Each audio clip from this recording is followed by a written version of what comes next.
Salut, bonjour, je ne vais pas dire la vérité, je vais proposer mon témoignage sincère d'être humain parce que la vérité n'est pas conceptuelle. Je vais faire une autre vidéo essentielle, donc très courte, sur un sujet très précis. J'ai déjà évoqué ce sujet, c'est le sujet de l'engagement. Et je voulais pointer sur la question de l'engagement parce qu'il y a beaucoup de peur de s'engager et même beaucoup de croyances que comme je suis un être indépendant qui fait ce qu'il veut, c'est comme ça qu'on peut recycler les choses. En fait, je ne m'engage pas ou peu ou mal. Donc je vais pas revenir sur l'engagement. Si le sujet vous intéresse, tapez Laurent Martinez engagement. Il y a au moins 2 vidéos là-dessus, je pense, sur la peur de se désengager et sur une métaphore aussi dans mon souvenir. Là, je veux juste faire la différence entre la liberté du moment et la liberté de s'engager. Parce que la question de l'engagement est toujours associée à la question de la liberté. Quelqu'un qui veut beaucoup de liberté peut avoir du mal à s'engager. Si je m'engage pour 6 mois ou si je m'engage pour dans 6 mois, après tout, j'en sais rien dans 6 mois où j'en serai. Est-ce que je vais pouvoir être libre de faire ce que je veux dans 6 mois si je m'engage maintenant? Et si je m'engage dans un projet et que le projet m'intéresse plus, etc.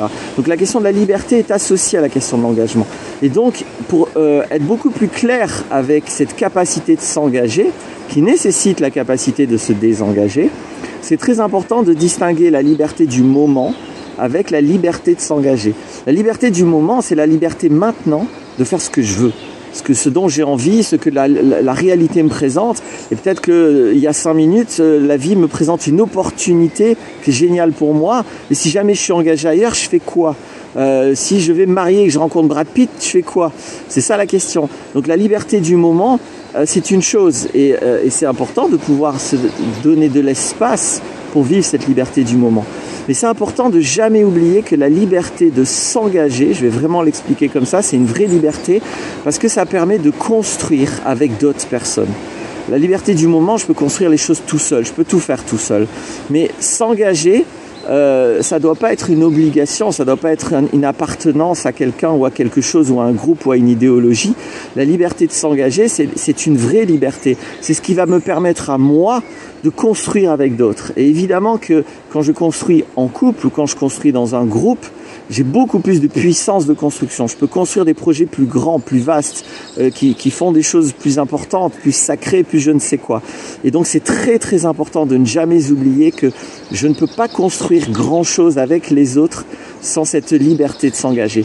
S'engager, c'est construire. Et je vais dire les choses dans l'autre sens. On ne peut pas construire ensemble sans une forme d'engagement. Il peut y avoir plusieurs formes, mais il faut une forme d'engagement pour construire. Les gens qui ne s'engagent jamais, qui ne sont que exclusivement dans la liberté du moment, ne construisent pas grand-chose. Je passe mon temps à aider des gens qui n'ont pas construit grand-chose, qui n'ont pas fait grand-chose de leur vie, qui ont l'impression d'être passés à côté de leur vie, parce qu'ils ont uniquement voulu investir cette liberté du moment. Donc oui, à la liberté du moment, mais n'oubliez jamais qu'il y a aussi la liberté de s'engager pour construire. Voilà ce que je voulais dire. Le réel est plus fort que toi. Je ne pense pas qu'il y a de réalité de projets à construire sans engagement. Et je ne pense pas qu'il y a un couple adulte sans engagement. Voilà ce que je voulais formuler. À bientôt pour d'autres vidéos.